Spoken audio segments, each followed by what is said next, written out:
Good morning, students. In last lecture, we have discussed about arguments and parameters in a function. मैंने आपको arguments के बारे में और parameters के बारे में अच्छे तरीके से बताया था कि फंक्शन में arguments कॉलिंग के टाइम पर यूज किए जाते हैं और parameters हम जब फंक्शन को डिफाइन करते हैं by using def keyword.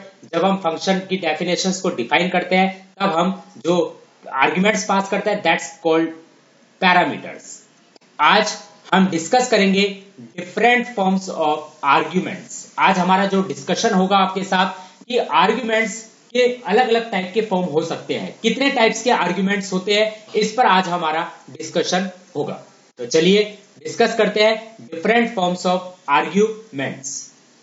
We can provide a default value to an argument by using the assignment operator. That means जब भी हम कोई फंक्शन डिफाइन करते हैं, फंक्शन डिफाइन करने का मतलब है फंक्शन की डेफिनेशंस को जब हम डिफाइन करते हैं तब हम पैरामीटर्स में कोई भी डिफॉल्ट वैल्यू दे सकते हैं। किसी भी पैरामीटर को, किसी भी आर्ग्यूमेंट को हम डिफॉल्ट वैल्यू दे सकते हैं बाय यूजिंग असाइनमेंट ऑपरेटर। जैसे आप देख सकते हैं नोट्स में मैंने एक फंक्शन डिफाइन कर रखा है। फंक्शन का नाम है ग्रीट। क्या नाम है फंक्शन का? ग्रीट। इसमें एक पैरामीटर है नेम और दूसरा पैरामीटर है मैसेज MSG, और इसको मैंने जो वैल्यू दे रखी है वो गुड मॉर्निंग दे रखी है। तो while we define a function and we just give a default value to this function that is known as the default argument। तो आप देख सकते हैं यहां पर ग्रिड एक फंक्शन है और इस ग्रिड फंक्शन के अंदर मैंने दो पैरामीटर ले रखे हैं। पहला पैरामीटर नॉन डिफॉल्ट वैल्यू है जिसमें मैंने नेम दे रखा है। तो name is a non default value. That means जब मैं इस फंक्शन को कॉल करूंगा तो कॉलिंग करते समय मुझे इसको वैल्यू देनी है, राइट। और दूसरा जो पैरामीटर है वो डिफॉल्ट वैल्यू है जिसका नाम है MSG। इसको मैंने दे रखा है good morning. This is a default message. Calling करते समय आप इसे एक्सप्लिसिटली कोई भी वैल्यू असाइन कर सकते हैं, लेकिन अगर कॉलिंग करते समय इस फंक्शन में आपने मैसेज को कोई वैल्यू नहीं दी है तो बाय डिफॉल्ट वो जो वैल्यू एज्यूम करेगा वो गुड मॉर्निंग वैल्यू एज्यूम करेगा। आप देख सकते हैं मैंने इस फंक्शन को यहां पर कॉल कर रखा है। जहां पर मेरा कर्सर है आप कर्सर की ओर देखिए।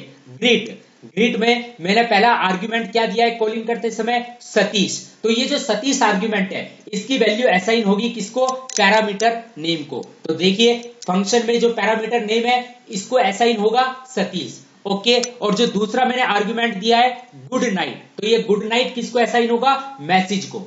ये गुड नाइट किसको असाइन होगा? मैसेज को। तो मैसेज को जो बाय डिफॉल्ट आपने वैल्यू दे रखी थी वो गुड मॉर्निंग दे रखी थी, अब इसको वैल्यू क्या जाएगी? गुड नाइट जाएगी, राइट। तो इसका आंसर आएगा हेलो सतीश गुड नाइट। करके देखते हैं एक बार। मैं यहां पर एक फंक्शन डिफाइन करता हूं कैप ग्रीट। यहां पर मैंने पहला आर्ग्यूमेंट लिया नेम, दूसरा आर्ग्यूमेंट लिया मैंने message MSG is equal to good morning. Good morning ये मैंने एक आर्ग्यूमेंट लिया है। This is a default argument. Function को डिफाइन करते समय मैंने फंक्शन में पैरामीटर में एक डिफॉल्ट आर्ग्यूमेंट लिया है, डिफॉल्ट पैरामीटर वैल्यू ली है, डिफॉल्ट वैल्यू ली है, राइट। नाउ अब मैंने यहां लिखा प्रिंट हेलो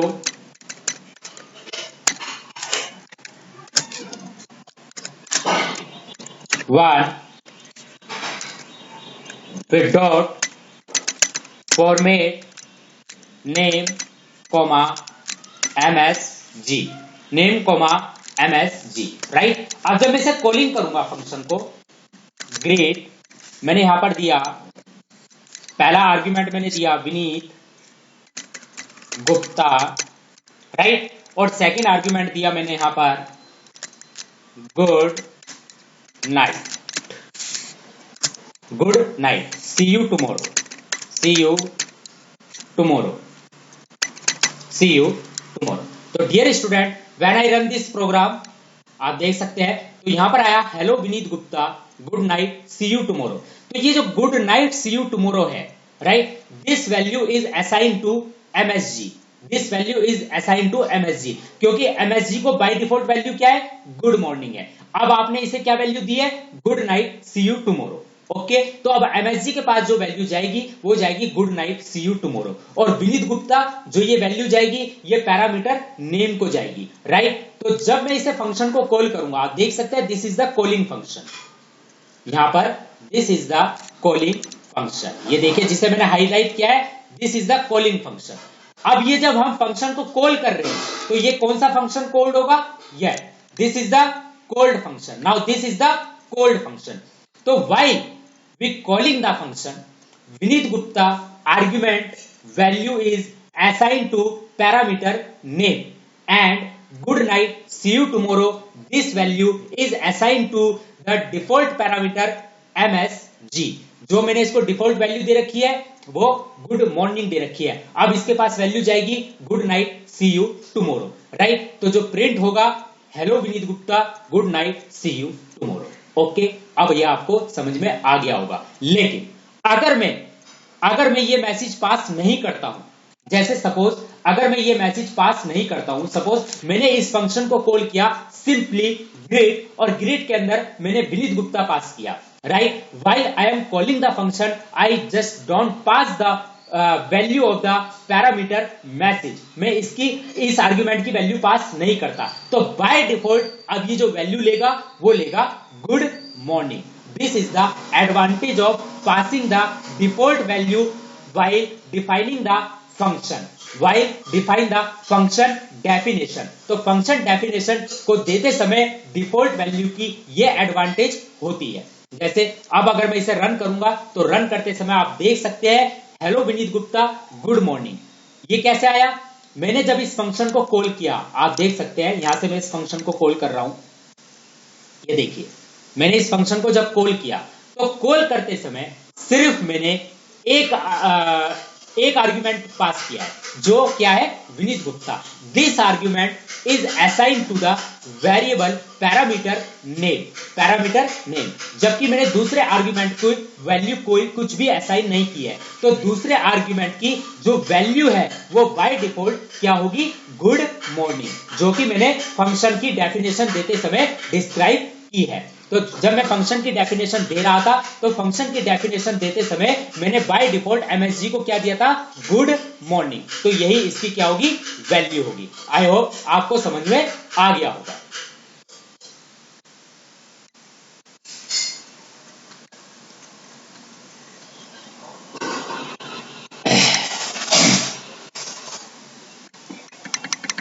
अगर आप कोई भी वैल्यू देते हैं तो फिर वो मैसेज को वही वाली वैल्यू जाएगी। जैसे आप देख सकते हैं, आप मेरे नोट्स की तरफ देखिए, जो मेरे नोट्स हैं इसमें मैंने ये ग्रीट फंक्शन डिफाइन कर रखा है। ग्रीट फंक्शन में मैंने पहला आर्ग्यूमेंट ले रखा है नॉन डिफॉल्ट आर्ग्यूमेंट, और दूसरा आर्ग्यूमेंट ले रखा है डिफॉल्ट आर्ग्यूमेंट या डिफॉल्ट पैरामीटर। इसको मैंने वैल्यू क्या दे रखी है, गुड मॉर्निंग। तो मैंने यहां पर लिखा, जब मैंने इस फंक्शन को ग्रीट को कॉल किया तो मैंने यहां पर क्या लिखा, सतीश, और सतीश के आगे गुड नाइट। तो ये जो सतीश वैल्यू है ये किसको जा रही है, नेम को, और जो ये गुड नाइट है ये वैल्यू किसको जा रही है, एमएसजी को। जबकि एमएसजी को पहले जो मैंने डिफॉल्ट वैल्यू दे रखी है वो क्या दे रखी है, गुड मॉर्निंग। अब कौन सी वैल्यू रिप्लेस हो जाएगी, गुड नाइट वैल्यू रिप्लेस हो जाएगी। तो अगर आप एक्सप्लिसिटली वैल्यू देते हैं तो वही वैल्यू जाएगी जो आप एक्सप्लिसिटली वैल्यू देते हैं, और अगर आप एक्सप्लिसिटली कॉलिंग करते समय वैल्यू नहीं देते हैं तो जो डिफॉल्ट वैल्यू है वही एज्यूम होगी। ओके, जैसे आप देख सकते हैं मैंने यहां पर without message argument greet Satish. तो अब ये आप दूसरे में देखिए मैंने सिर्फ एक पैरामीटर का यूज करके कॉल किया है जो कि सतीश है। तो ये जो सतीश है ये किसको असाइन होगा, पैरामीटर नेम को असाइन होगा, राइट। तो बाय डिफॉल्ट वैल्यू क्या रहेगी, गुड मॉर्निंग। आई होप आपको समझ में आ गया होगा। जैसे आप यहां पर देख सकते हैं मैंने यहां पर दिया ग्रीट विनीत गुप्ता, तो यहां पर नेम को असाइन हुआ विनीत गुप्ता, जबकि मैसेज के पास क्या है, बाय डिफॉल्ट गुड मॉर्निंग। अगर आप यहां पर गुड नाइट करना चाहे तो आप एक्सप्लिसिटली वैल्यू दे सकते हैं। तो अब ये जो गुड नाइट वैल्यू है ये किसको असाइन होगी, पैरामीटर मैसेज को असाइन होगी। अब एक्सप्लिसिटली आपने जो वैल्यू दी है वही एक्सप्लिसिटली वैल्यू कंसीडर की जाएगी। अब अगर आप इसे रन करेंगे तो आप देख सकते हैं hello Vineet Gupta good night, और अगर आप यहां पर ये पास नहीं करते हैं गुड नाइट तो अब आपने जो फंक्शन डिफाइन करते समय डिफॉल्ट वैल्यू ली थी सिर्फ वही रहेगी, गुड मॉर्निंग। तो by default hello Vineet Gupta good morning. आप देख सकते हैं आपके सामने इस समय आउटपुट रिप्रेजेंट हो रहा है। ओके, आई होप आपको समझ में आ गया होगा। चलिए इसके एक अच्छे पार्ट की ओर, कहने का मतलब है कि अब मैं आपको जो चीज समझाने जा रहा हूं वो चीज पर आपको ज्यादा इंफेसाइज करना है और उसी चीज पर सबसे ज्यादा आपको कंसंट्रेट करना है कि अब मैं आपको क्या समझाने जा रहा हूं। मैंने लिखा once we have a default argument, once we have a default argument all the arguments to its right must also have default value. इसका क्या मतलब है डियर स्टूडेंट, देखिए सपोज मैंने एक फंक्शन डिफाइन किया डेफ, ग्रीट, ग्रीट है function का नाम। मैंने पहला आर्ग्यूमेंट लिया default argument, message is equal to good morning, और दूसरा आर्ग्यूमेंट लिया नेम जो कि नॉन डिफॉल्ट आर्ग्यूमेंट है। कॉन्सेप्ट ये कहता है कि अगर फंक्शन को डिफाइन करते समय आपने पहला आर्ग्यूमेंट डिफॉल्ट आर्ग्यूमेंट लिया है तो उसके राइट में जितने भी आप आर्ग्यूमेंट डिफाइन करेंगे वो सारे डिफॉल्ट आर्ग्यूमेंट ही होने चाहिए। क्या इसने ये कहा here name is a non default argument. आप देख सकते हैं, आप नोट्स की तरफ जाइए, सिंपल नोट्स पे कंसंट्रेट कीजिए इस समय आप। हेयर यहां पर जहां पर मेरा कर्सर मूव कर रहा है, here name is non default argument. आप देख सकते हैं नेम मेरा क्या है, नॉन डिफॉल्ट आर्ग्यूमेंट है, क्योंकि मैंने इसको कोई वैल्यू नहीं दी है। मैं इसको वैल्यू कब दूंगा, जब कॉल करूंगा, कॉल करते समय मैं इसको वैल्यू दूंगा। तो यहां पर नेम क्या है, नॉन डिफॉल्ट आर्ग्यूमेंट है, जबकि एमएसजी क्या है, हियर एमएसजी क्या है, डिफॉल्ट आर्ग्यूमेंट है, क्योंकि मैंने इसको डिफॉल्ट वैल्यू क्या दी है, good morning. Here name is non default argument and MSG it is default argument. If we call this function, अगर मैं इस फंक्शन को कॉल करता हूं कैसे, like greet Vineet Gupta, greet Vineet Gupta, तो ये क्या देगा, सिंटैक्स एरर। नो क्या देगा, will get a syntax error, non default argument follows default argument. कहने का मतलब क्या है, ये सिंटैक्स एरर क्यों दे रहा है, क्योंकि मैंने इसे कॉल किया ग्रीट विनीत गुप्ता से। तो ये जो विनीत गुप्ता की वैल्यू है ये किसको जाएगी, एमएसजी को जाएगी, ना कि नेम को जाएगी। ध्यान रखना, जब मैंने इसे फंक्शन को कॉल किया, मैंने फंक्शन को कॉल किया, ग्रीट फंक्शन को कॉल किया विनीत गुप्ता के साथ, तो जब ये विनीत गुप्ता के साथ कॉल किया तो ये विनीत गुप्ता की वैल्यू जाएगी मैसेज को, जो ये डिफॉल्ट आर्ग्यूमेंट है इसको जाएगी, क्योंकि आपने फंक्शन डिफाइन करते समय पहला आर्ग्यूमेंट क्या लिया है, पहला आर्ग्यूमेंट आपने डिफॉल्ट आर्ग्यूमेंट लिया है और दूसरा आर्ग्यूमेंट आपने क्या लिया है, नॉन डिफॉल्ट आर्ग्यूमेंट लिया है। तो इसीलिए जब मैं इस फंक्शन को कॉल करूंगा तो फंक्शन कॉल करते समय जो ये विनीत गुप्ता की वैल्यू है ये जाएगी डिफॉल्ट आर्ग्यूमेंट को, जबकि जो नॉन डिफॉल्ट आर्ग्यूमेंट है उसको कोई वैल्यू गई नहीं है, इसीलिए ये सिंटैक्स एरर देगा। सिंटैक्स एरर क्या देगा कि नॉन डिफॉल्ट आर्ग्यूमेंट जो है नेम वो क्या होना चाहिए, डिफॉल्ट आर्ग्यूमेंट होना चाहिए, तभी ये सक्सेसफुली रन होगा। देखिए मैं करके दिखाता हूं आपको, डेफ ग्रेट, पहला मैंने लिया message is equal to good morning और दूसरा मैंने आर्ग्यूमेंट लिया name. Simple, it is non default argument, it is non default argument. आप देख सकते हैं नेम आपका नॉन डिफॉल्ट आर्ग्यूमेंट है, मैसेज आपका डिफॉल्ट आर्ग्यूमेंट है। ओके दिस नाउ, अब आपने क्या करा, अब आपने सिंपल वही करा, प्रिंट करा, इसे मैसेज को ऊपर से कॉपी कर लीजिए, कंट्रोल सी कर लीजिए, कंट्रोल वी कर लीजिए। ओके, अब आप देखिए, अब आप इसे कॉल कीजिए ग्रेट, अब आपने इसे कॉल किया विनीत गुप्ता, अब आपने इसे कॉल किया विनीत गुप्ता। अब जब इसे रन कीजिए, जस्ट रन दिस प्रोग्राम, आप देख सकते हैं आपकी सिंटैक्स एरर आ गई और सिंटैक्स एरर में इसने क्या कहा, non default argument follow default argument. Non default argument कौन सा है, ये नेम है आपका non default argument, this non default argument follow default argument. Okay, अब आप इसे डिफॉल्ट आर्ग्यूमेंट, वो ये कह रहा है कि इसको डिफॉल्ट वैल्यू दीजिए तभी ये सक्सेसफुली रन होगा, तो इसे डिफॉल्ट वैल्यू दे देते हैं। जैसे यहां पर डिफॉल्ट वैल्यू दे देते हैं, सपोज यहां पर डिफॉल्ट वैल्यू दे देते हैं गुड मॉर्निंग विनीत। अब देखिए, अब ये रन करेंगे तो ये आपका रन हो जाएगा, hello good morning Vineet, Vineet Gupta. Hello good morning Vineet, ये हेलो तो ये वाला आया जो प्रिंट के अंदर है। ओके, अब ये नेम के पास क्या गया, नेम के पास है गुड मॉर्निंग विनीत, तो ये गुड मॉर्निंग विनीत आ गया। और मैसेज के पास क्या है, विनीत गुप्ता, तो मैसेज के पास विनीत गुप्ता आ गया। आई होप आपको ये चीज समझ में आ गई होगी। तो ये चीज आपको हमेशा ध्यान रखनी है।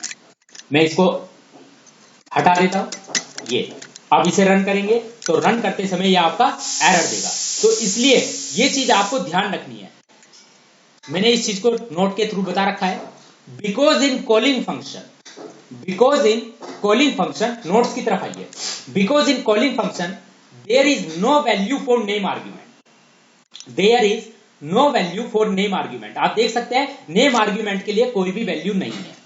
So we have to make non default argument name as default argument. So we have to make non-default argument as default argument to maintain the dignity of the program or to successful running of the application or program. ठीक, ये बात आपको समझ में आ गई है। आप ये चीज ध्यान रखिए, मैं दोबारा बता रहा हूं। जब भी आप किसी फंक्शन को डिफाइन करेंगे, अगर फंक्शन को डिफाइन करते समय आपने पहला आर्ग्यूमेंट डिफॉल्ट आर्ग्यूमेंट लिया है, तो उसके अगर आपने फंक्शन को डिफाइन करते समय अगर आपने पहला पैरामीटर डिफॉल्ट आर्ग्यूमेंट लिया है, डिफॉल्ट वैल्यू ऐसे आपने उसे पैरामीटर असाइन किया, डिफॉल्ट वैल्यू असाइन किया अगर पहले पैरामीटर को, तो आगे जितने भी सक्सेसफुली आपके वेरिएबल्स और पैरामीटर्स होंगे वो सारे के सारे आपके क्या होंगे, डिफॉल्ट होंगे। ये चीज आपको ध्यान रखनी है। और एग्जांपल से मैंने आपको बता दिया है, मैंने आपके सामने एग्जांपल ग्रीट वाला लिया है। इसमें मैंने पहला आपका पैरामीटर लिया है डिफॉल्ट पैरामीटर, दूसरा जो मैंने पैरामीटर लिया है नॉन डिफॉल्ट आर्ग्यूमेंट और पैरामीटर लिया है। जब मैं इस ग्रिड वाले फंक्शन को कॉल कर रहा हूं तो मैंने इसे कॉल किया विनीत गुप्ता के साथ, तो ये जो विनीत गुप्ता वाला आर्ग्यूमेंट की जो वैल्यू है ये डिफॉल्ट पैरामीटर एमएसजी को असाइन हुई है, जबकि जो name default non default parameter है वो आपका एज इट इज है। तो इसीलिए इसमें सिंटैक्स एरर में आपको क्या कहा है कि non default argument follow default argument. Non default argument कब कौन सा है यहां पर, नेम, तो इसको हमें एज ए डिफॉल्ट आर्ग्यूमेंट बनाना पड़ेगा, तभी ये सक्सेसफुली रन होगा। तो इसका मतलब कहने का मतलब यही है कि अगर आपका पहला पैरामीटर डिफॉल्ट पैरामीटर है तो आपके सक्सेसफुली आगे के जितने भी पैरामीटर होंगे वो आपके डिफॉल्ट पैरामीटर और डिफॉल्ट आर्ग्यूमेंट ही होने चाहिए, तभी आपका सक्सेसफुली एप्लीकेशन रन होगा। और इस चीज को मैंने नोट्स के थ्रू बता दिया है। Keep always remember that while declaring the function header, function definition using def keyword, your default argument should come after your non-default argument. It is a good programming practice to make of your most default argument. कहने का मतलब क्या है कि अगर आप कोई भी फंक्शन डेफिनेशन, फंक्शन हेडर को डिफाइन कर रहे हैं बाय यूजिंग डेफ कीवर्ड, तो जितने भी आपके डिफॉल्ट आर्ग्यूमेंट है वो नॉन डिफॉल्ट आर्ग्यूमेंट के बाद ही आने चाहिए। आप पहले वाला एप्लीकेशन देखिए, ये वाला, इसमें आप देखिए, ये आप देखिए, ये जो डिफॉल्ट आर्ग्यूमेंट है, आप देखिए योर डिफॉल्ट आर्ग्यूमेंट, आपका जो डिफॉल्ट आर्ग्यूमेंट है वो कौन सा है, मैसेज है। ये आपका जो डिफॉल्ट आर्ग्यूमेंट है ये नॉन डिफॉल्ट आर्ग्यूमेंट नेम के बाद है। कहने का मतलब है कि जब भी आप फंक्शन हेडर को डिफाइन कर रहे हैं तो आपके जितने भी डिफॉल्ट आर्ग्यूमेंट है वो नॉन डिफॉल्ट आर्ग्यूमेंट के बाद ही आने चाहिए। आप देख सकते हैं हमारा पहला वाला जो मैंने एग्जांपल लिया है इसमें जो मेरा नेम है ये नॉन डिफॉल्ट आर्ग्यूमेंट है और जो मैसेज है वो मेरा डिफॉल्ट आर्ग्यूमेंट है। कहने का मतलब है कि default argument should come after non default argument, default argument should come after non-default argument while declaring the function header. While declaring the function header, your default argument should come after non-default argument. Otherwise, अगर आप ऐसा नहीं करते हैं, अगर आप ऐसा नहीं करते हैं, आप डिफॉल्ट आर्ग्यूमेंट को पहले रखते हैं और नॉन डिफॉल्ट आर्ग्यूमेंट को बाद में रखते हैं, तो फिर आपका जो सेकंड प्रोग्राम है उसमें एरर आएगी और एरर को आपको वो रिजॉल्व करने के लिए आपको, अगर आप पहला पैरामीटर डिफॉल्ट आर्ग्यूमेंट रखते हैं तो जितने भी आगे के पैरामीटर होंगे वो आपके डिफॉल्ट पैरामीटर होंगे। इस चीज को आपको ध्यान रखना है। तो एक बार मैं फिर बता देता हूं डियर स्टूडेंट, मैं फिर एक बार कॉन्सेंट्रेट कर रहा हूं कि जब भी आप फंक्शन हेडर को डिफाइन करते हैं डेफ कीवर्ड का यूज करके, तो आपका जो डिफॉल्ट पैरामीटर्स है वो बाद में आएंगे नॉन डिफॉल्ट पैरामीटर के बाद में। Okay, that means default argument should come after the non default argument. जैसे पहले एग्जांपल में आपका पहला जो आर्ग्यूमेंट है नेम, यह है नॉन डिफॉल्ट आर्ग्यूमेंट, और दूसरा आर्ग्यूमेंट मैसेज यह है default argument. That means default argument should come after non default argument, और अगर आप डिफॉल्ट आर्ग्यूमेंट को पहले रखते हैं, नॉन डिफॉल्ट आर्ग्यूमेंट को बाद में रखते हैं, तो आपकी सिंटैक्स एरर आएगी जो आप सेकंड में देख सकते हैं। अगर इस सिंटैक्स एरर को आपको रिजॉल्व करना है तो आपको फिर क्या करना पड़ेगा, अगर आप पहला पैरामीटर डिफॉल्ट आर्ग्यूमेंट रखते हैं तो सक्सेसिवली जितने भी आगे के पैरामीटर होंगे वो आपको डिफॉल्ट ही बनाने पड़ेंगे, तभी आपका सक्सेसफुली एप्लीकेशन रन होगा। तो आज का हमारा जो लेक्चर है वो था डिफॉल्ट आर्ग्यूमेंट्स पर। आई होप आपको ये डिफॉल्ट आर्ग्यूमेंट्स पैरामीटर का कॉन्सेप्ट अच्छे से समझ आया होगा। तो डियर स्टूडेंट, आशा करता हूं कि आपको आज का मेरा लेक्चर अच्छे से समझ में आया होगा। अगर समझ में नहीं आया तो आप एक बार दो बार आप अच्छे से देखिए, मैंने बहुत अच्छे से समझाने की आपको कोशिश करी है कि डिफॉल्ट आर्ग्यूमेंट का कॉन्सेप्ट क्या होता है, किस तरीके से फंक्शन को डिफाइन करते समय, फंक्शन हेडर को जब हम डिफाइन करते हैं किस तरीके से हम डिफॉल्ट आर्ग्यूमेंट का कॉन्सेप्ट लेते हैं, इसको किस तरीके से हम यूज करते हैं, इस चीज पर मैंने आज एम्फेसाइज किया है। अगला जो मेरा लेक्चर होगा फंक्शन का वो होगा कीवर्ड आर्ग्यूमेंट्स पर। हम डिस्कस करेंगे कीवर्ड आर्ग्यूमेंट्स क्या होते हैं, फिर उसके बाद हम डिस्कस करेंगे आर्बिट्री आर्ग्यूमेंट्स क्या होते हैं, फिर उसके बाद हम डिस्कस करेंगे रिकर्शन क्या होता है, और फिर हमारा फंक्शन पूरी तरीके से कंप्लीट हो जाएगा। तो आज के लिए हम इतना ही रखेंगे। आज मैंने आपको जो पढ़ाया है वो पढ़ाया है डिफॉल्ट आर्ग्यूमेंट्स पैरामीटर कॉन्सेप्ट, आपके साथ मैंने डिस्कस किया है। आप एक बार खुद से इसको प्रैक्टिकली करके देखिएगा, मेरे लेक्चर को अच्छी तरीके से देखिएगा। आई होप आपको समझ में जरूर आएगा। तब तक के लिए thank you very much, have a nice day, stay safe, stay healthy, God bless.